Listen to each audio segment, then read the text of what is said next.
তিরঙ্গ যাত্রায় এসে ফের রাজ্যকে কটাক্ষ শুভেন্দু অধিকারীর। শুভেন্দু অধিকারী শিলিগুড়িতে এসেছেন এবং শিলিগুড়িতে এসে কি বলছেন আপনারা একবার ভিডিওটি দেখেন।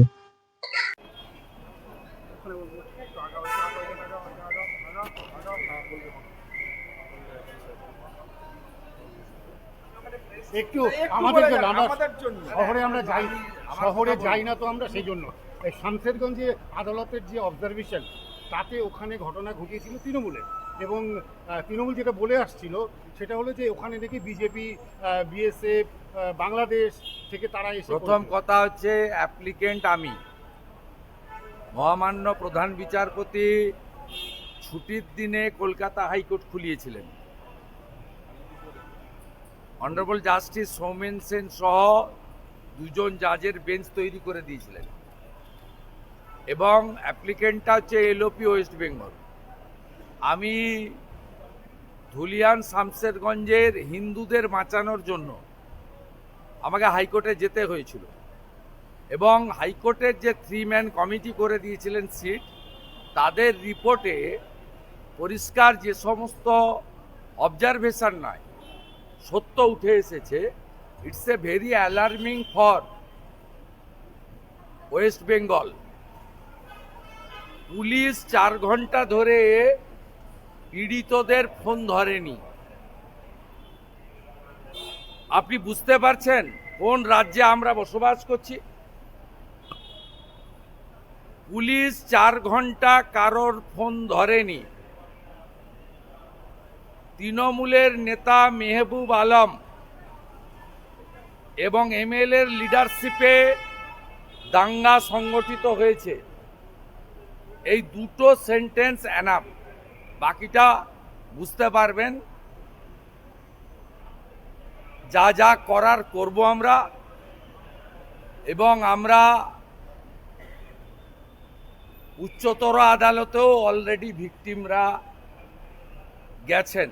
আমরা আশা করছি সুপ্রিম কোর্টের ভ্যাকেশন টাইমে তারা শুনবেন। যারা ভিকটিম পরিবার তারা গেছেন। যে রিপোর্টটা সামনে এসেছে এবং লাস্ট যে 15 মে অনারেবল জাস্টিস দ্বয়ের যে অর্ডার, তাতে পশ্চিমবাংলায় পুলিশ বলে কোনো বস্তু নেই প্রমাণ হয়েছে। মানুষ অত্যাচারিত হলে কাকে ফোন করে? পুলিশকে। আগুন লাগলে ফায়ার ব্রিগেডকে। 4 ঘন্টা পুলিশ ফোন ধরেনি। বিএসএফ যদি না থাকতো, সেন্ট্রাল প্যারামিলিটারি ফোর্স যদি না থাকতো, ওখানে হরগোবিন্দ দাস, চন্দন দাস নয়, শত শত হিন্দুর দেহ পাওয়া যেত। আমি নিজে এলাকা ঘুরেছি, বাড়িগুলোতে একটা সাধারণ পোশাক, নুন রাখার বাটি পর্যন্ত রাখেনি। সম্পূর্ণ ধূলিসাৎ করেছে, আগুন লাগিয়েছে। এর জন্য দায়ী হচ্ছেন মমতা ব্যানার্জি। তিনি তার ভোট ব্যাংকের রাজনীতির জন্য পশ্চিমবাংলায় হিন্দুদের এই দুরাবস্থা করেছেন। উত্তরবঙ্গ সফরে প্রধানমন্ত্রী আসছেন, কি বলবেন?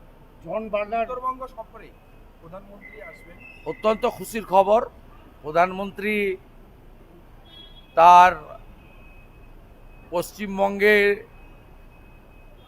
2025-এর পদার্পণ আলিপুরদুয়ার দিয়ে শুরু করছেন। আলিপুরদুয়ার আমাদের আন্তর্জাতিক এবং জাতীয় দৃষ্টিতে খুব গুরুত্বপূর্ণ জায়গা, এবং আলিপুরদুয়ার ভারতীয় জনতা পার্টির একটা শক্তিশালী ঘাঁটি। 2019, 21, 24 তিনটে বড় নির্বাচনেই আলিপুরদুয়ার জেলা এবং লোকসভা দুহাত ভরে মোদিজিকে দিয়েছেন, পদ্ম ফুটিয়েছেন। তাই সেই আলিপুরদুয়ারের জনগণের কাছে আসবেন।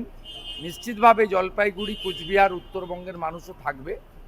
আর বার্তা কি দেবেন সেটা জানার জন্য সম্পূর্ণ বঙ্গবাসী আমরা অধীর আগ্রহে অপেক্ষা করব। জন বার্নার পদত্যাগ কি কোনো প্রভাব পড়বে? কাশ্মীরে আবার জঙ্গি হামলা, আতঙ্কিত সেখানকার স্থানীয়রা। তৃণমূলের একটা সেখানে প্রতিনিধি আর্মি দল গেছে। প্যারামিলিটারি কাজ করে। তৃণমূলের একটা প্রতিনিধি দল কাশ্মীর গেছে। ওরা ফিরে যেন ধুলিয়ান, শামসেরগঞ্জ, মোথাবাড়ি আর রতুয়ার দুর্গানগরটাও ঘুরে যায়। ওরা ওখান থেকে নেমে বাড়ি না ঢুকে ওরা যেন রতুয়ার দুর্গানগর, মালদার মোথাবাড়ি আর ধুলিয়ান, শামসেরগঞ্জ এটা ভিজিট করে কাশ্মীরের রিপোর্ট আর ধুলিয়ান, শামসেরগঞ্জের রিপোর্টটা একসঙ্গে কম্পাইল করে খালাকে দেয়। সংসদীয় দলে